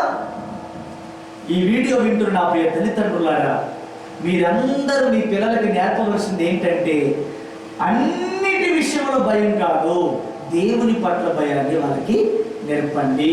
కరెంటు పట్టుకుని చచ్చిపోతావని, నీటిలో విషం తాగి చచ్చిపోతావని, నీటిలో దూసి చచ్చిపోతావని, లేదా అలా రోడ్డు గంటకి వెళ్తే ప్రమాదం వస్తుందని ఈ భయాలు కాదు నేర్పవలసింది. వారికి మనం ఏ భయం నేర్పాలి? దేవునికి భయపడేటువంటి భయాన్ని మనము నేర్పాలి. దేవుని స్తోత్రం కలుగును గాక. హల్లెలూయా. మనం ఏం చేస్తాం? ఆయనకి భయపడకుండా అన్నిటికీ భయపడుతున్నాం. మనం చేస్తున్నటువంటి పని. ఇంతకీ దేవుడు ఏమన్నాడు తెలుసా? మరి యేసు ప్రభువు అంటాడు, ఎవరికి భయపడాలి? లూకాసు సువార్త 2వ అధ్యాయము. పోస్ట్ కరోనాలో జరిగేటువంటిది ఇదే, ద ఫియర్. భవిష్యత్తులో పోస్ట్ కరోనాలో ప్రపంచం అంతా అనుముకునేది ఏంటంటే భయం. ఆ భయానికి తగినటువంటి జవాబు ఈ రోజున బైబిల్ నుంచి నేను మీకు ఇస్తున్నాను. లూకాసు సువార్త 2వ అధ్యాయం, లూకాసు సువార్త 2వ అధ్యాయము 12వ అధ్యాయము 4-5 వచనాలు. లూకాసు సువార్త 12వ అధ్యాయము 4-5 వచనాలు మనం చూసినట్లయితే, నా స్నేహితులైన మీతో యేసు ప్రభు అంటారు, మనం ఎవరు అంటడానికి స్నేహితులు. ఏమన్నాడు తెలుసా? నా స్నేహితులైన మీతో. యేసు ప్రభువే స్వయంగా డైరెక్ట్ గా చెప్తున్నాడు. ఏమని? నా స్నేహితులైన మీతో నేను చెప్పున్నది ఏమనగా, దేహమును చంపిన తర్వాత మరేమీ చేయనేరని వారికి. ఇప్పుడు కరోనా ఉందండి, నీ కరోనా మనకు వచ్చేసింది అనుకోండి, ఏమైపోతాం? మనం చచ్చిపోతాం. చనిపోయిన తర్వాత ఏం జరుగుతుందో నీకు తెలుసా? తెలియదు. దేని స్తోత్రం చెప్పండి. హల్లెలూయా. దేహమును చంపిన తర్వాత, ఫర్ ఎగ్జాంపుల్ ఎవరు నీ శత్రువులు ఉన్నారనుకోండి, శత్రువులు నువ్వు భయపడుతున్నావు. శత్రువులు ఉన్నారండి, మన శత్రువులు భయపడుతున్నావు. అయితే నువ్వు చనిపోయిన తర్వాత నీ శత్రువుని ఏం చేయగలడు? నీవు కొన్ని లక్షల రూపాయలు ఒక వ్యక్తికి అప్పు అయి ఉన్నాడు. వాడి అప్పు 1,00,000 రూపాయలు లేదా 1,00,00,000 రూపాయలు అయి ఉంటుంది. అయితే ఈ అప్పులు తీర్చు, ఫర్ ఎగ్జాంపుల్గా అమలాపురంలో రాజు గారు అనేటువంటి ఒక డాక్టర్ గారు ఉన్నారు, ఎముకల డాక్టర్ గారు. అయితే కొన్ని కోట్ల రూపాయలు అప్పు వలన ఆ భార్యాభర్తలు, పెద్ద కుమారు, ముగ్గురు కూడా వాళ్ళే ఇంజక్షన్ చేసేసుకుని ఆయన సొంత ఇంట్లోనే చచ్చిపోయారు. ఎందుకు చచ్చిపోయారంటే అప్పు తీర్చలేము అనే భయంతో. వాళ్ళకు ఉన్నటువంటి అప్పులు తీర్చలేక వాళ్ళు ముగ్గురు అప్పు చేసి చచ్చిపోయారు. అయితే వాళ్ళని అప్పు ఇచ్చినటువంటి వాళ్ళు పీడిస్తున్నారు. చచ్చిపోయిన తర్వాత వాళ్ళు ఏం చేయగలరు? వాళ్ళు ఏమైనా చేయగలరా? ఈ రోగం చచ్చిపోయిన తర్వాత ఏమైనా మనం చేయగలరా? ఈ అప్పులలో మనం ఏమైనా చేయగలరా? మన శత్రువులు మనం ఏమైనా చేయగలరా? వీళ్ళు ఎప్పుడైనా ఏం చేయగలరు అంటే మనం బతుకున్నంత కాలమే చేయగలరు. ఒక్కసారి మనం చచ్చిపోయిన తర్వాత ఎవరు మనం ఏమీయో చెయ్యలేరు. అది అన్నాడు ఇక్కడ. ఏమన్నాడు? దేహము చంపిన తర్వాత మరి ఏమీ చెయ్యనేరని వారికి అంటే ఈ అప్పులు నేనేమి చెయ్యవు. ఈ రోగానికి భయపడొద్దు, అప్పులకు భయపడొద్దు, శత్రువులకు భయపడొద్దు. ఎందుకంటే నువ్వు బ్రతుకున్నంత వరకనే నీకు భయం. ఇది ఒకసారి నీ ప్రాణాన్ని వదిలిపెట్టేసావు అనుకో, ఎవ్వరు నీ మళ్ళీ నువ్వు ఉన్న చోటకు వచ్చి నా అప్పు అని అన్నాడు. అందుకని ఏమన్నాడండి? భయపడకుడి. వాళ్ళకు భయపడొద్దు, మీరు అప్పులకు భయపడకండి, రోగానికి భయపడకండి, తెగుళ్ళకు భయపడకండి, మీకున్న సమస్యలకు భయపడకండి, మీకున్నటువంటి అప్పులకు భయపడకండి, మీకున్న శత్రువుల కోసం భయపడకండి. మరి ఎవరికి భయపడాలి? ఎవరికి మీరు భయపడవలెనో చదవండి. ఎవరికి మీరు భయపడవలెనో నేను చెప్తున్నాను, వినండి. యేసు ప్రభువు అన్నాడు, నేను చెప్తున్నాను, మీరు ఎవరికి భయపడాలో అది వినండి. చంపిన తరువాత నరకములో పడద్రోయ చెప్దాం. దేని స్తోత్రం చెప్పండి. చనిపోయిన తర్వాత కూడా నేనేదో చేయగలడు ఆయన ఒకడు ఉన్నాడు. నువ్వు చనిపోయిన తర్వాత కూడా నిన్ను నరకములో పడద్రోయ శక్తి గలవానికి భయపడుడి. నరకములో పడద్రోయగలిగిన శక్తి కలిగిన వాడికి భయపడండి. నీ అప్పులో నీ నరకంలో తీయగలడా? ఈ కరోనా వైరస్ మన నరకం తీసుకెళ్తుందా? లేకపోతే మన శత్రువులు మన నరకంలో పడగలరా? వీళ్ళెవ్వరు ఏం చేసినా మనం బతుకున్నంత కాలమే. చనిపోయిన తర్వాత మనల్ని ఏమీ చేయలేరు. కానీ చనిపోయిన తర్వాత కూడా మనం వదిలిపెట్టిన వాడు కూడా ఉన్నాడు. ఎవరైనా దేవుడు. మరి ఆ దేవుడికి మనం ఏం చేయాలి చెప్పండి? ఏం చేయాలి? భయపడాలి. దేవుని నామానికి స్తోత్రం చెప్పండి. అంటే చనిపోయిన తర్వాత నరకములో పడద్రోయ శక్తి కలిగిన వాడు ఉంటాడు. ఆ శక్తి గల వారికి భయపడుడి, ఆయనకే భయపడుడని మీతో చెప్పదు. దేవుని నామానికి స్తోత్రం చెప్పండి. క్లారిటీ వచ్చేసిందా? మనం దేనికి భయపడకూడదు, దేనికి భయపడాలి? ఎవరికి భయపడాలి? మనం చనిపోయిన అంటే నరకం అనే మహాయాతన స్థలం ఒకటి ఉంది. దేవుని స్తోత్రం చెప్పండి. హల్లెలూయా. ఆ యాతన స్థలం నుండి మనం తప్పించేటువంటి దేవునికి మాత్రమే మనము భయపడాలి. దేవుని దేవదూత మరియ దగ్గరికి వచ్చి ఏమని తెలుసా? భయపడకూడదు, దయాప్రాప్తురాలా నువ్వు భయపడకు అని. యేసు ప్రభు శిష్యులతో ఏమన్నాడు తెలుసా? గలిలయ సముద్రంలో వారు తుఫాను చేత కొట్టబడుతున్నప్పుడు ఏమన్నాడు? భయపడకుడి. ఎస్, ఈరోజు ఏమన్నాడు తెలుసా? ఈ కరోనా వైరస్ కొరకు మీరు భయపడవద్దు, మీ ఆర్థిక భవిష్యత్తు కొరకు భయపడద్దు. ఎందుకంటే everything is in his control. ప్రతిదీ కూడా ఆయన కంట్రోల్లోనే ఉంది. ఎవరి కంట్రోల్లో ఉంది? ఎవరి కంట్రోల్లో ఉందండి? మనం ఆరాధించుచున్న దేవుని కంట్రోల్లోనే ఉంది.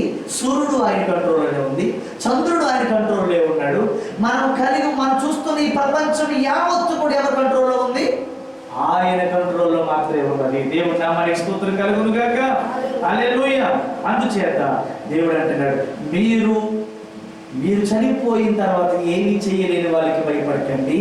మీరు చనిపోయిన తర్వాత కూడా మిమ్మల్ని నరకంలోనికి పడద్రోయగలిగిన శక్తి కలిగిన వాడికి మీరు భయపడండి.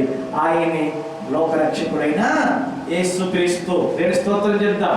రెండవది, తిమోతికి రాసినటువంటి 2వ పత్రిక 1వ అధ్యాయం 7వ వచనం.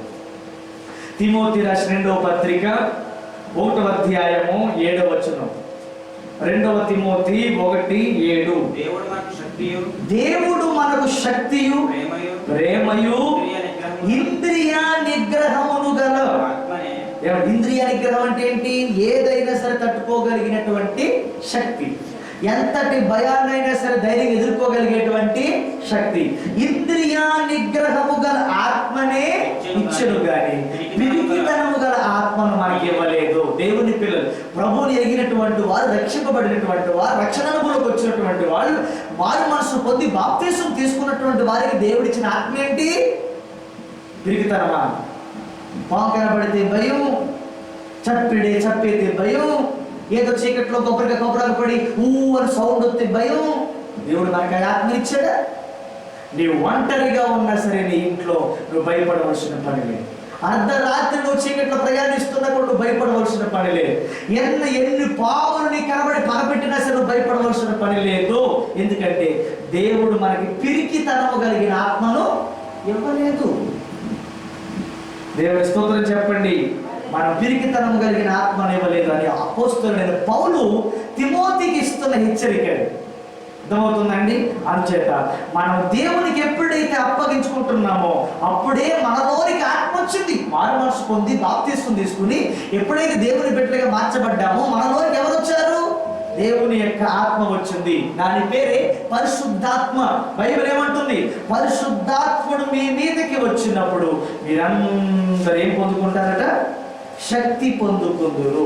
పరిశుద్ధాత్మ వస్తే ఏమవుతుంది? మనకి శక్తి వస్తుంది. అపోస్తుల కార్యములు 1వ అధ్యాయము 8వ వచనంలో ఏమన్నది చదవండి. అపోస్తుల కార్యములు 1వ అధ్యాయం 8వ వచనంలో ఏమన్నది? అయినను పరిశుద్ధాత్మ మీ మీదకి వచ్చినప్పుడు, ఎవరి మీదకైతే దేవుని యొక్క ఆత్మ వస్తుందో వాళ్ళు ఏమవుతారట?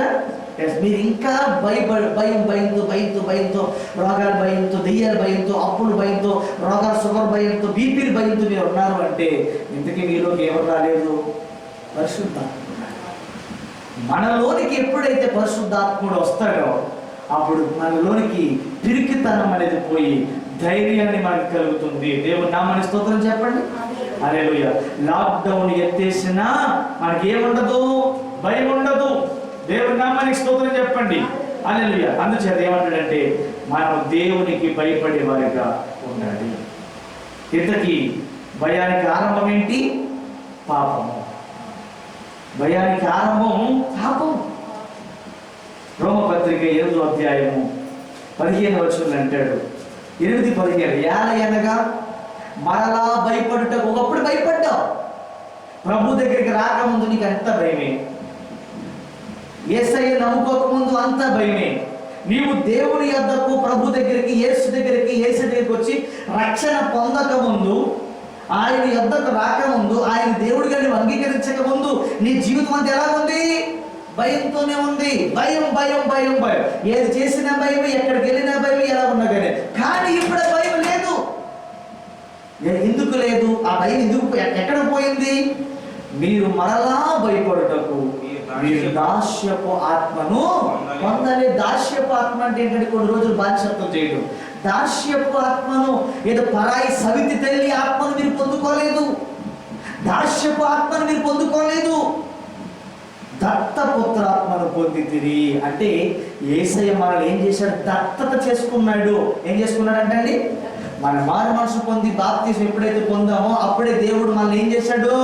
దత్తత చేసుకున్నాడు. కాబట్టి ఏ ఆత్మను ఇచ్చాడు మనకి? దత్తపుత్రాత్మను ఇచ్చాడు. దత్తపుత్రాత్మను పొందితిరి. అందుకనే మనం అబ్బా తండ్రి అని పిలుస్తున్నాం. ఆయన ఎందుకు వచ్చిన వెంటనే పాదాల దగ్గరికి వచ్చి తండ్రి అని పిలిచేస్తున్నాం. ఆ తండ్రి అని పిలిచే అధికారం నీకు ఎలా వచ్చింది? నిన్న ఆయన ఏం చేశాడు? దత్తత చేసుకున్నాడు. దేవుడి నామానికి స్తోత్రం చెప్పండి. హల్లెలూయా. మీరు దాస్యపు ఆత్మను పొందుకోలేదు, మీరు దత్తపుత్ర ఆత్మను పొందుకున్నారు. అందుకని నేను ఇప్పటికి మూడు విషయాలు చెప్పాను. ఒకటి, భయం యొక్క ప్రారంభం ఏదేలో స్టార్ట్ అయింది. రెండవది, మనం ఎవరికి భయపడాలి? ఎవరికి భయపడాలండి? చచ్చిపోయిన తర్వాత ఏమి చెయ్యని. ఒక మాట చెప్పండి, ఏం పీకరాడు. నువ్వు నన్ను ఏం పీకుతావరా అంటే చూసారా? నువ్వు చనిపోయిన తర్వాత ఏమి పీకలేని వాళ్ళు కాదు మీరు భయపడవలసింది. మీరు చచ్చిపోయినా సరే మనం వదిలిపెట్టినోడు ఒకడు ఉన్నాడు, ఆయన భయపడండి అన్నాడు. మూడవది ఏంటంటే, మరి ఈ భయాన్ని నుంచి మనం బయటికి ఎలా బయటపడాలి? అయ్యా మాస్టర్ గారు, రేపు పోస్ట్ కరోనాలో అన్ని భయాలేనండి. రెస్టారెంట్కి వెళ్దామంటే భయం, ఒక పెళ్ళికి పెళ్ళి కంటే ఎగబడి వెళ్ళిపోయేవాడు. ఇప్పుడు పెళ్ళికి వెళ్తా, పల్లికి వెళ్తావు రావు, నేను వెళ్ళానండి పెళ్ళికి. మరి సినిమాకి వెళ్తాను, నేను రాను సినిమాకి. హల్లెలూయా అనే రోజులు మనకి రాబోతున్నాయి. వివాహాలకు హాజరు కాని రోజులు, సినిమా హాల్కి హాజరు కాని రోజులు రాబోతున్నాయి.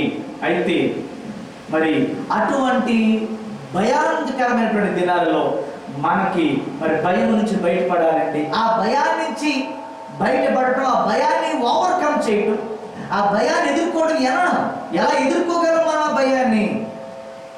హెబ్రీయులకు రాసిన పత్రిక 2వ అధ్యాయము 13వ వచనం చూడండి. హెబ్రీ పత్రిక 2వ అధ్యాయము 13వ వచనం. హెబ్రీయులకు రాసినటువంటి పత్రిక 2వ అధ్యాయము 13వ వచనం. నేను ఆయనను నమ్ముకొని ఉందును. ఇదిగో దేవుడును దేవుడు నాకు ఇచ్చిన పిల్లలని చెప్పుచున్నాడు. దేవుడు అంటున్నాడంటే నాకు ఇచ్చిన పిల్లలని చెబుతున్నాడు. కాబట్టి ఆ పిల్లలు రక్త మాంసములు గలవారైనందున ఆ ప్రకారమే మరణము యొక్క బలము గలవానిని అనగా అపవాదిని మరణము ద్వారా నశింప చేయుటకును జీవిత కాలమంతయు మరణ భయము చేత దాస్యమునకు లోబడిన వారిని విడిపించుటకును ఆయన కూడా రక్త మాంసములో పాలివాడాయను. దేవుని నామానికి స్తోత్రం చెప్పండి. హల్లెలూయా. జీవిత కాలమంతయు మరణ భయము చేత దాస్యమునకు లోబడినటువంటి మనల్ని విడిపించుట కొరకై ప్రభువైన యేసుక్రీస్తు వారు 2000 సంవత్సరముల కిందట రక్త మాంసములో పాలివాడాయను. అంటే మనకలాగే శరీరాకారంలో మట్టి శరీరంలోనికి ఆయన ఆత్మ వచ్చి మనలాగే మట్టి శరీరం కలిగి మాంసము కలిగినటువంటి ఒక మనిషిగా మన మధ్యలో ఆయన నివసించి మన స్థానంలో ఆయన చనిపోయి మన పాపాన్ని ఆయన వేసుకుని మన స్థానాన్ని ఆయన తీసుకుని ఆయన స్థానాన్ని మనకిచ్చి మనలందరినీ ఈ రోజున నీతిమంతులుగా నిలబెట్టాడు. దేవుని నామానికి స్తోత్రం కలుగును గాక. హల్లెలూయా. నీకున్న భయం పోవాలంటే అది ఏ భయమైనా సరే, నీకున్న భయం పోవాలి. దేవుని నామానికి స్తోత్రం కలుగును గాక. అది ఎలాంటి భయమైనా సరే నీకున్నటువంటి భయం పోవాలంటే బైబిల్ ఏం చెప్తుందో తెలుసా అండి? నీకు ఉన్నటువంటి భయమును కాపాడాలంటే కొరింథీయులకు రాసినటువంటి మొదటి పత్రిక 15వ అధ్యాయం 57వ వచనంలో అంటారు. కొరింథీయులకు రాసిన మొదటి పత్రిక 15:57 అయినను మన ప్రభువు అయిన యేసుక్రీస్తు మూలముగా మనకు జయం అనుగ్రహించుచున్న దేవునికి స్తోత్రము కలుగును గాక. అంటే యేసుక్రీస్తు ద్వారా ఇప్పుడు మనకి ఏమొచ్చింది? జయం వచ్చింది. అర్థమవుతుందండి? మనకి జయం వచ్చింది. యేసుని ఎరిగినటువంటి వారు, యేసుని కలిగినటువంటి వారు, దేవుని నమ్మినటువంటి వారు, దేవుని బిడ్డగా జీవిస్తున్న వారు, దేవుని కలిగి ఉన్నటువంటి వారికి ఏముంది చెప్పండి? జయం ఉంది. మనల్ని ఎంతగా భయపెట్టి మరణంపై కూడా మనకి ఇచ్చాడు దేవుడు, జయాన్ని ఇచ్చాడు.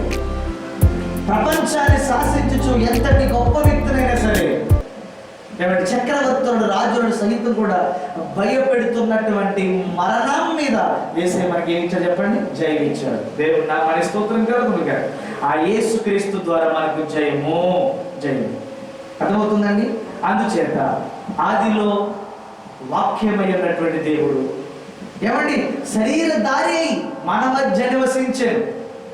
ఆది యందు వాక్యమై ఉన్నటువంటి దేవుడు 2020 సంవత్సరాల కిందట ఈ లోకానికి వచ్చి మనకెలాగే శరీరాన్ని దాచుకున్నాడు. ఎందుకని అంటే మనలో ఉన్నటువంటి భయమును తొలగించి మనకు జయాన్ని ఇవ్వడం కోసం అనేది ఈ లోకానికి వచ్చాడు. రెండవది చదువుదామా? ఈ భయాన్ని మనం అధిగమించాలంటే ఒకటి, నువ్వు యేసు క్రీస్తు ద్వారా మనకి జయం కలుగుతుంది. రెండవది కీర్తన గ్రంథం 34వ అధ్యాయము 4వ వచనం. కీర్తన గ్రంథం 34వ అధ్యాయము 4వ వచనం. మరికొన్ని 3 వచనాలు చదువుకొని మనం ముగించుకుందాం. కీర్తన గ్రంథం 34వ అధ్యాయము 4వ వచనం. ఏంటమ్మా? నేను యెహోవా వద్ద విచారణ చేయగా ఆయన నాకు ఉత్తరం ఇచ్చాను. నాకు కలిగిన భయములన్నిటిలో నుండి. మన దేవుడు ఎవరండి? మన దేవుడు ఎవరు? మనకు కలిగిన భయములన్నిటిలో నుండి. ఉద్యోగం రాదని భయపడుతున్నావా? పెళ్ళి అవ్వదని భయపడుతున్నావా? పిల్లలు పుట్టరని భయపడుతున్నావా? అయ్యో నన్ను చూసేవారు ఎవరు లేరని భయపడుతున్నావా? నన్ను పట్టించుకునేవారు ఎవరు లేరని భయపడుతున్నావా? నేను మంచి వ్యక్తి నన్ను ఆదరించేవారు ఎవరు భయపడుతున్నావా? అయితే అంటున్నాడు, నీకు కలిగిన భయములన్నిటిలో నుండి ఆయన నిన్ను తప్పించును. ఒకటి, ఆయన మనకి ఏమై ఉన్నాడంటే ఆయన ద్వారా మనకు జయం కలిగింది. ఈ భయం నుండి మనం జయం పొందుకోగలిగాము, ఎందుకంటే ఆయన రక్త మాంసములు పాలివాడటం వలన. రెండవది ఏంటంటే యెహోవా యొద్ద విచారణ చేసే ప్రతి ఒక్కరు కూడా వారికి కలిగిన భయములన్నిటిలో నుండి దేవుడు వారిని ఏం చేస్తాడంట? తప్పిస్తాడు. మూడవది చూద్దామా? ఎబ్రీ పత్రిక 13వ అధ్యాయం 6వ వచనం. ఎబ్రీలకు రాసినటువంటి పత్రిక 13వ అధ్యాయం 6వ వచనం చూడండి. ఎబ్రీలకు రాసినటువంటి పత్రిక 13వ అధ్యాయము 6వ వచనం. నేను ఏమాత్రము నిన్ను విడువను, నిన్ను ఎన్నడను ఎడబాయను ఆయనే చెప్పును కదా. ఏమన్నాడండి? ఏమన్నాడైనా? నిన్ను ఏమాత్రమును విడువను, నిన్ను ఎన్నడను ఎడబాయను అని ఆయనే చెప్పెను కదా. కాబట్టి ప్రభువు నాకు సహాయకుడు, నేను భయపడను. నరమాత్రుడు నాకేం చేస్తాడు? ఏమే అద్భుతమైన మాట్లాడు. ఈ నరులు ఏం చేయగలరు? నన్ను ఈ శత్రువులైన నరులు నన్ను ఏం చేయగలరు? ఈ పై ఆఫీసర్ నన్ను ఏం చేయగలరు? ఈ ప్రభుత్వాన్ని ఏం చేయగలదు? ఈ అధికారాన్ని ఏం చేయగలరు? చేయలేదు. ఎందుకంటే ప్రభువే నాకు సహాయకుడు. చెప్పండి, ఎవరండి మనకి? ఆయన ఎవరు? Is our saviour. Lord is my help. ఆయనే మన సహాయకుడు. దేవుడే మనకు సహాయకుడుగా ఉన్నాడు. దేవుడు మన సహాయంగా ఉన్నాడండి. ఆయన మనకు సహాయంగా ఉన్నప్పుడు మనం దేనికి భయపడవలసిన భయం మనకి లేదు. దేవుడి స్తోత్రం చెప్పండి. హల్లెలూయా. దేనికి మనం భయపడవలసిన అవసరం లేదు. ఆయనే మనకు సహాయకుడు. ప్రభువు నాకు సహాయకుడు. అందరూ చెప్పారు, ప్రభువే నాకు. మనందరి సహాయం ఎవరండి? ఆయనే. కీర్తనలు 27వ అధ్యాయము 1వ వచనం. కీర్తనలు 27వ అధ్యాయం 1వ వచనం. యెహోవా నాకు వెలుగు రక్షణ అయి ఉన్నాడు. నేను ఎవరికి భయపడదును. యెహోవా ప్రాణదుర్గము. నేను ఎవరికి వేరతోనో. దేవుని నామానికి స్తోత్రం చెప్పండి. హల్లెలూయా. ఏమన్నాడు? యెహోవాయే నాకు వెలుగును రక్షణ అయి ఉన్నాడు. ఇందాక ముందు చెప్పినట్లు ఏం చెప్పాను? జయమై ఉన్నాడని చెప్పాను. అంత ముందు ఏం చెప్పాను? రక్త మాంసములు పాలువయ్యాడని చెప్పాను. అంత తర్వాత ఏం చెప్పాను? ఆయనే మనకు సహాయకుడై ఉన్నాడు. ఇప్పుడు ఇక్కడేం చెప్తున్నాడు? ఇక్కడ ఏం చెప్తున్నాడండి? వెలుగును. మన అంధకారానికి వెలుగు, మన చీకటికి వెలుగు. నేను వెలుగును రక్షణ అయి ఉన్నాడు. నేను ఎవరికి? దేవుడే మనకి వెలుగై ఉన్నప్పుడు మనం ఎవరికి భయపడవలసిన పని లేదు. వెలుగైన దేవుడు నీకున్నాడు, నుయ్యేదో గొయ్యేదో చూపెడతాడు. వెలుగైన దేవుడు నీతో ఉన్నాడు, మంచిదో చెడుదో చెప్తాడు. వెలుగైనటువంటి దేవుడు నీకున్నాడు, నష్టం ఏదో పరలోకం ఏదో నరకం ఏదో చెప్తాడు. వెలుగై ఉన్నటువంటి దేవుడు అయి ఉన్నాడు. దేవుని నామానికి స్తోత్రం చెప్పండి. హల్లెలూయా. అందుచేత దేవుడు దత్తపుత్రాత్మను మనకి ఇచ్చాడు. దేవుడు మనల్ని దత్తత చేసుకున్నాడు. అందుచేత మనం దేనికి భయపడవలసిన పని లేదు. మరి ఎవరికి భయపడాలి? నీవు దేవునికి భయపడకపోతే అన్ని విషయాల్లోనూ కూడా భయపడేటువంటి పరిస్థితి నీకు వస్తుంది, ఆందోళన కలుగుతుంది. దేవునికి భయపడేవాడు దేనికి భయపడవలసిన అవసరము లేదు. ఎందుకంటే నాకు ధైర్యం, నేను దేవునికి భయపడేవాడిగా ఉన్నాను, నేను ఎవరికి భయపడవలసిన అవసరము లేదు. ఇంకా మీలో కొన్ని భయాలు మిమ్మల్ని ఆవరిస్తున్నాయి.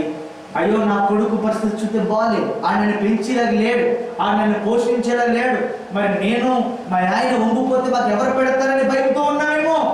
ఈ భూమి మీద రకరకాల భయాలతో సతమతం అవుతున్న నా సోదరి సోదరుడా, ఈరోజు ప్రభు చెప్తున్నాడు, నాకు భయపడేవాడు దేనికి భయపడాడు. ఎందుకంటే దేవుడికి భయపడే వారి కోసం దేవుడు దాచిన మేలు ఎన్నో ఉన్నాయి. ఆయనకు భయపడే అలవాటు ఉన్నటువంటి నీకు ఇక నువ్వు దేనికి భయపడు. ఎంతటి గొప్ప వ్యక్తిని ఎదురు నిలబడినా నువ్వు భయపడవలసిన పని లేదు. ఎందుకంటే నీకు భయపడేది దేవునికి మాత్రమే తప్ప మనుషులకు మాత్రము.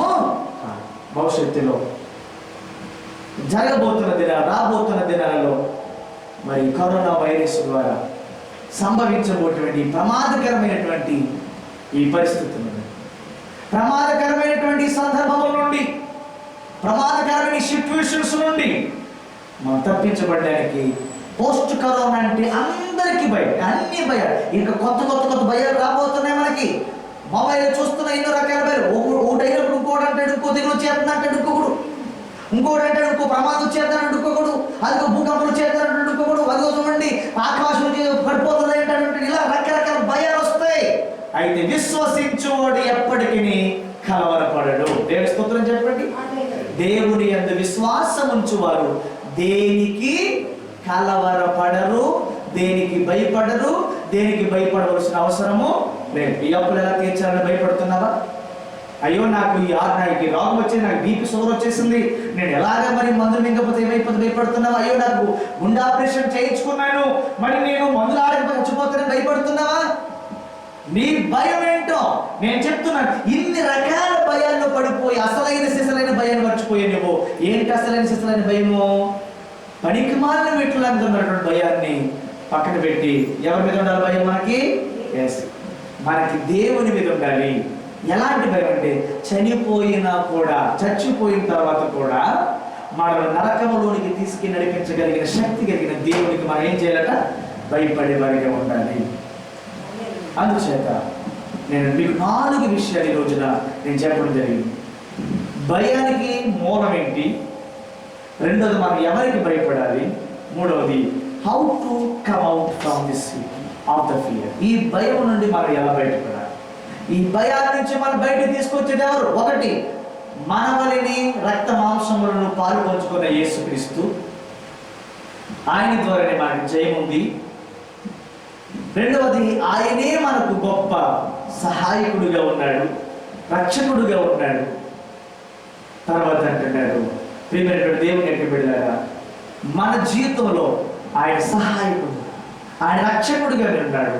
ప్రియమైనటువంటి దేవుని యొక్క బిడ్డలారా, అందుచేత తర్వాత ఆయనే నీకు వెలుగును రక్షణ అయి ఉన్నాడు అని మనకి బైబిల్ సెలవిస్తుంది. కనుక ఈరోజు అందించబడిన ఈ వర్తమానము ద్వారా మీరందరూ కూడా ఈ భూమి మీద ఉన్నటువంటి రకరకాల ఈ భయాల్లో పడిపోయి మీరు అసలైన శిశులైనటువంటి భయాన్ని వదిలిపెట్టుకుంటున్నారు.